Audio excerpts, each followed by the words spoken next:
Hello, नमस्कार, welcome to अर्थनीती. मी गजानन भोसके.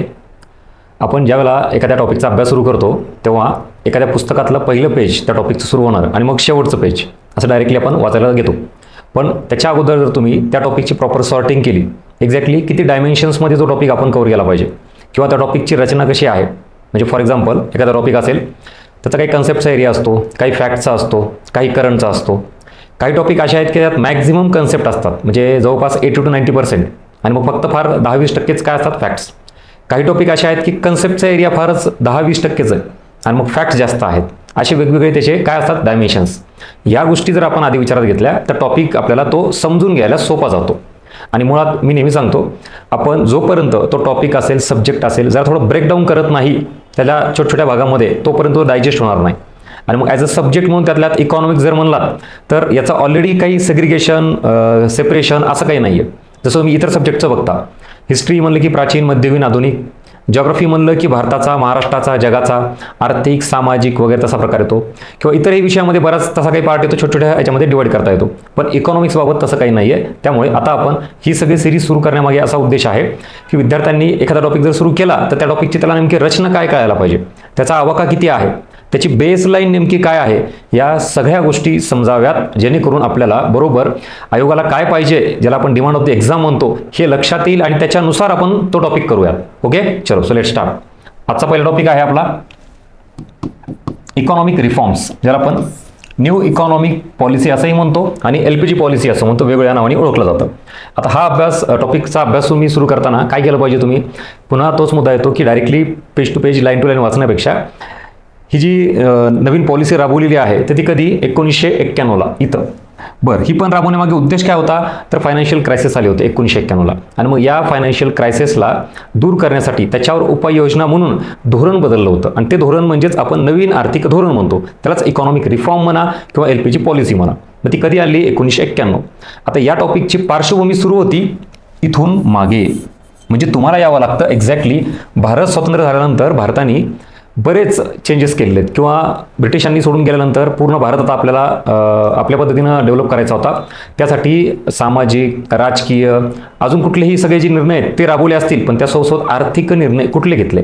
मग मिश्र अर्थव्यवस्था ही स्वीकारली, मग त्यामध्ये प्रायव्हेट सेक्टरला पण सोबत घेतलं. पण सोबत जरी घेतलं असेल तरी एक्झॅक्टली सगळं कंट्रोल गव्हर्नमेंटच करायचं. मग इथून जो सुरू झालेला प्रवास आहे आपल्या इकॉनॉमीचा, मी परत म्हणतो, सामाजिकदृष्ट्या, राजकीयदृष्ट्या अजून भरपूर गोष्टी आहेत तुम्हाला, पण इकॉनॉमिकच्या बाजूनी म्हणजे भारतीय अर्थव्यवस्था या बाजूनी हा नेमका प्रवास, सरकारचं धोरण नेमकं काय राहिलेलं आहे हे तुम्हाला बघावं लागेल, त्याचा आढावा घ्यावा लागेल. आणि त्याच्यामध्ये काय येतं, मग गव्हर्नमेंटची पॉलिसी स्वतःबद्दलचीही, जी की सगळंच सरकार ठरवायचं, कोणत्या वस्तू तयार करायच्या, किती तयार करायच्यात, कशा पद्धतीने करायच्यात. At the same time private सेक्टरला सोबत घेतल्यामुळं त्यांनी नेमकं काय करायचं याचा सुद्धा रोल कोण डिसाईड करायचं, गव्हर्नमेंट. अशा बेसिक गोष्टी तुम्हाला इथं कळायला पाहिजेत. त्याच्यानंतर गव्हर्नमेंटच्या सगळ्या पॉलिसी ज्या प्रायव्हेट सेक्टरवर लादल्या होत्या, ज्याला की आपण निर्बंध, नियम, कायदे, बंधनं असं म्हणतो. मग त्यामध्ये फेरा ॲक्ट आला, MRTP ॲक्ट आला, लायसन्स राज हा प्रकार आला सगळा. आणि अजून पुढे गेलात तर मग बँकांचं राष्ट्रीयकरण आलं 1969चं, 1980चं. मग हे सगळं रिस्ट्रिक्शन्स आहेत प्रायव्हेट सेक्टरवर. त्यानंतर तुम्ही इन्शुरन्स सेक्टर पण बघा, लाईफ इन्शुरन्सच्या प्रायव्हेट कंपन्या त्या ताब्यात घेतल्या, त्याचं राष्ट्रीयकरण करून LIC स्थापन केली. पुढे जनरल इन्शुरन्स देणाऱ्या कंपन्या, त्याचं राष्ट्रीयकरण करून JIC स्थापन केली. असा एकंदरीत हा सगळा इथून इथपर्यंतचा प्रकार. बरं, आता तुम्हाला याच्यामध्ये विचार करा, हा सगळा प्रवास बघताना इतक्या वर्षांचा 47 पासून ते 91 पर्यंत कुठले कुठले डायमेन्शन्स विचार द्यावं लागेल. एक म्हणजे इंडस्ट्री सेक्टर, त्याच्यानंतर मोस्ट इम्पॉर्टंट तुम्हाला गव्हर्नमेंट सेक्टरसुद्धा बघावं लागेल की प्रायव्हेट सेक्टरसोबत सरकारने स्वतः बाबतीत काय काय निर्णय घेतले. आणि फॉरेन ट्रेड म्हणजे याला आपण आयात म्हणतो किंवा परकीय गुंतवणूक म्हणतो, त्याबाबतचे काय निर्णय घेतलेले आहेत. आणि बँकिंग सेक्टर, इन्शुरन्स सेक्टर, स्वतः सरकारच्या बाबतीनं म्हणला तर मग टॅक्सेशन बाबत कुठले कर वाढवले, कशाचं प्रमाण जास्त होतं, टॅक्स रेट, एव्हरीथिंग. हा सगळा जो मोठा आवाका आहे तुम्हाला इथून तिथपर्यंत कव्हर करायचा आहे. आता एक्झॅक्टली 1991ला नेमकं काय झालं, काय बिघडलं, ज्याच्यामुळे वित्तीय संकट आलं, ह्याचे काही कारणं आहेत, जे इथूनही काही कारणं लागू होतात. आणि ॲट द टाईम ऑफ 1991 तिथं नेमकं काय झालं होतं, जसं की देशांतर्गत पॉलिटिकल इन्स्टॅबिलिटी मोठ्या प्रमाणात होती, financial instability. At the same time global world लेवलला काय झालं होतं, USSRचं विघटन आणि गल्फ वॉर सुरू झालं होतं. आता कळालं. अशी ब्रॉड सगळी जी पार्श्वभूमी आहे ना, ही तुम्हाला कव्हर करावी लागेल, तर हा टॉपिक लक्षात येईल. मी आता इथं अख्खा टॉपिक कव्हर करणार नाही आहे. माझा मेन पर्पज हा आहे की बऱ्याच बाबतीत विद्यार्थ्यांना याबाबत अवेअरनेस नाही आहे की आपण तो टॉपिक कसा केला पाहिजे. त्या टॉपिकची काहीतरी एक बेस लाईन आहे किंवा त्याचे नेमके किती डायमेन्शन्स आहेत जे आपण कव्हर केले पाहिजेत ते मला तुम्हाला सांगावं वाटलं. त्यामुळे मी जेवढे शक्य आहेत असे टॉपिक जे आपण काय केलं पाहिजे हे कळत नाहीत, मी त्या टॉपिकचे वेगवेगळे dimensions, structure and nature of this topic असा म्हणून एक पार्ट घेऊन येईल. त्यातला आपला आजचा टॉपिक इथं कळल्यानंतर इथून पुढं मग आता मी तुम्हाला हे सगळं बॅकग्राऊंड सांगितलं, बेसलाईन सांगितली, काय प्रॉब्लेम झाला कसा काय, तर त्याच्यानंतर मग त्याच्यावर उपाययोजना म्हणजेच हा सगळा प्रकार इथलचा new economic policy, LPG policy, right. आणि मग एक्झॅक्टली त्याच्यामार्फत सरकारने काय काय केलं तर जे सगळे बंधनं टाकली होती ना अगोदर ती बंधनं काढून घेतली. म्हणून तर मग आपण ह्या एरियामध्ये काय म्हणतो, क्लोज इकॉनॉमी म्हणतो. आणि ह्याच्यानंतरचं काय, ओपन इकॉनॉमी. आठवतंय असा सगळा प्रकार. मग या ओपन इकॉनॉमीमध्येही प्रायव्हेट सेक्टरबाबत काय निर्णय घेतले, स्वतः गव्हर्नमेंटबाबत काय निर्णय घेतले. आपण म्हणतो इथून पुढे डिसइन्व्हेस्टमेंट वाढली, प्रायव्हेटायझेशन वाढलं, सो तो गव्हर्नमेंट सेक्टरचा पण पार्ट आला. बँकिंग सेक्टरही ओपन केलं, इन्शुरन्स सेक्टर ओपन केलं. बरं, फॉरेन ट्रेडबाबतही फॉरेन डायरेक्ट इन्व्हेस्टमेंट म्हणजेच पूर्ण FDI असेल, FI असेल त्याला परमिशन दिली. आयातीवरचे निर्बंध काढून टाकले. रुपयाच्या परिवर्तनीबाबतही निर्णय घेतले. सो ओव्हरऑल इकॉनॉमीबाबत, टॅक्सेशनबाबतही तसंच केलेलं आहे. सगळ्या ज्या काही गोष्टी आहेत असा फार मोठा ब्रॉड आवाका आहे. आणि या टॉपिकचा जो काही आपण इंटरलिंकिंगचा पार्ट म्हणतो तो इतर टॉपिकसोबत खूपच जास्त आहे. बघा ना, म्हणजे या सगळ्या बाबतीत इथून सुरू झालेला प्रवास हा ऑनवर्ड्स इथपासून अजूनही चालूच आहे. ते सगळे बदल आहे वेगवेगळ्या टॉपिकबाबत. मी तुम्हाला जस्ट नावं सांगतो. सार्वजनिक वित्त, कर प्रणाली, त्यासोबत राष्ट्रीय उत्पन्न टॉपिक त्या टॉपिकला सुद्धा इंटरलिंक होते. का बरं, कारण GDP इथून पुढे जास्त वाढलेला आहे, सर्व्हिस सेक्टरचा वाटा ह्याच्यात वाढलेला आहे. मग ह्याचाही संबंध येतोच राष्ट्रीय उत्पन्न टॉपिकाला. दारिद्र्याचं प्रमाण असेल, बेरोजगारी असेल, ठीक आहे. त्यासोबत महागाई, इथं खूप मोठ्या प्रमाणात महागाई आली ते पुन्हा ती नियंत्रणात आली आहे. सो सगळा तुमचा जो सिलेबस आहे तो याला कनेक्ट आहे. बँकिंगबाबत तर आहेच, आपण नवीन खाजगी बँका म्हणतो. त्याच्यानंतर आयात निर्यातबद्दल आता सांगितलं. सो सगळे जे टॉपिक इथं कनेक्ट होतात. इंडस्ट्री तर मोस्ट इम्पॉर्टंट टॉपिक आहे, त्याबद्दल मेजर चेंजेस झालेले पाहायला मिळतात आपल्याला.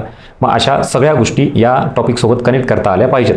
आणि ही सगळी जी आत्ता आपण तुम्हाला सांगितलेली एक रूपरेषा आहे त्या टॉपिकची आधी समजून घ्या, देन आफ्टर मग तुम्ही व्यवस्थित हे करा. म्हणजे एकदा ओव्हरलुक करा त्याचे सब पॉईंट कुठले कुठले येतात, त्यातही फॅक्च्युअल डेटा कुठला, कन्सेप्च्युअल कुठला. म्हणजे माझं असं म्हणणं आहे एकदा त्या टॉपिक ओव्हरलुक करा, म्हणजे पूर्ण लाईन टू लाईन स्टार्ट करण्याच्या अगोदर त्याच्यामध्ये काय काय आहे एक ठोकताळे बाजूला कुठेतरी लिहून घ्या.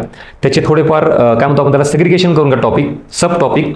या एवढ्या मोठ्या टॉपिकमध्ये नेमकं काय काय आपल्याला बायफर्गेशन करता येईल असं जेवढं व्यवस्थित कराल, पहिले काही मिनिटं लागतील तुम्हाला, फार जास्त वेळ लागणार नाही. आणि त्याच्यानंतर टॉपिक वाचायला तुम्हाला सुरुवात केल्यानंतर कळेल की आपण ह्याचे समजा 2 भाग केले किंवा 3 भाग जे काय असेल वॉटेवर तुमच्या पद्धतीनं.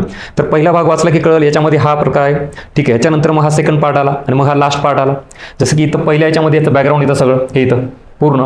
त्याच्यानंतर इथं की नेमकं एक्झॅक्टली सरकारने काय धोरण बदललं ज्याला आपण न्यू इकॉनॉमिक पॉलिसी म्हणतो, हा दुसरा पार्ट झाला. आणि तिसरा पार्ट काय येतो मग त्याचा परिणाम नेमका काय झाला, सेक्टर वाईज असू द्यात, रिजन वाईज असू द्यात किंवा अजून कुठल्या इकॉनॉमिक पॅरामीटरवर असू द्यात. म्हणजे राष्ट्रीय उत्पन्न, दारिद्र्य, बेरोजगारी, महागाई याच्यावर काय झालं, किंवा ॲग्री इंडस्ट्री सर्व्हिस याच्यावर काय झालं, किंवा देशाच्या वेगवेगळ्या रिजननुसार, राज्यांच्या, प्रदेशांच्या त्याच्यानुसार काय झालं. सो मग हा लास्टवाला पार्ट आहे. दॅट्स इट, टॉपिक संपला. आता आयडिया आली का आणि कॉन्फिडन्स येतोय का, माझा या सगळ्या सिरीजचा उद्देश, हेतू साध्य होतोय का. तुमच्या सगळ्या प्रतिक्रिया मला आवर्जून फीडबॅक कमेंट बॉक्समध्ये मेन्शन करा. व्हिडिओ आवडला तर लाईक करा. कारण हा मी कुठला एखादा कन्सेप्ट क्लिअर करणं, फॅक्ट सांगणं ह्याच्यासाठी मी हा व्हिडिओ घेतला नाही. ओव्हरऑल टॉपिकचा आवाका तुम्हाला कळावा. होतंय काय की पुस्तकात सगळंच दिलंय, मग त्याची नेमकी क्रोनॉलॉजी कशी लावायची, सिक्वेन्स कसा लावायचा, कारण कंटेंट, इन्फॉर्मेशन तुम्हाला सगळीकडे अवेलेबल आहे, पण त्याची नेमकी बांधणी कशी करायची हे सगळ्यात जास्त इम्पॉर्टंट आहे. त्याच्यानंतरच मग काय होतं, ही सगळी लिंक लागल्यानंतर तो टॉपिक प्रॉपर समजतो. आणि एकदा अंडरस्टँडिंग प्रॉपर झाली की मग त्याचं ॲप्लिकेशन असू द्यात, इंटरलिंकिंग किंवा आयोगाने प्रश्न फिरून जरी विचारला तरी आपण त्याचं उत्तर देऊ शकतो, yes or no. So this is all about today's lecture. आपण अशाच वेगवेगळ्या टॉपिक संदर्भात तुमची इतरही काही रिक्वायरमेंट असेल तर मला नक्की कमेंट बॉक्समध्ये मेन्शन करा. आपलं यूट्यूब चॅनल सबस्क्राईब करा, कारण अशा सगळ्या वेगवेगळ्या इनपुट्स बाबतीत तुम्हाला येणाऱ्या परीक्षेसाठी जे मला देता येईल ते मी आपल्या यूट्यूब चॅनलला आणि आपल्या टेलिग्रामला देत राहील. अर्थनीती बाय गजानन बस्के टेलिग्राम चॅनलही जॉईन करा आणि या सगळ्या गोष्टींचा येणाऱ्या परीक्षेमध्ये याचा फायदा घ्या. आणि काय होतं, सगळेजण अभ्यास करतात, मेहनत करतात, पण मग त्यातही काहीतरी एक वेगळी पद्धत असती, ती थोडी बदलली की आउटपुट जास्त मिळतं. त्यासाठी मी तुम्हाला इनपुट्स देतो. सो कसा वाटला आजचा व्हिडिओ नक्की कमेंट बॉक्समध्ये मेन्शन करा. सो भेटूया पुढच्या व्हिडिओमध्ये. Thank you so much.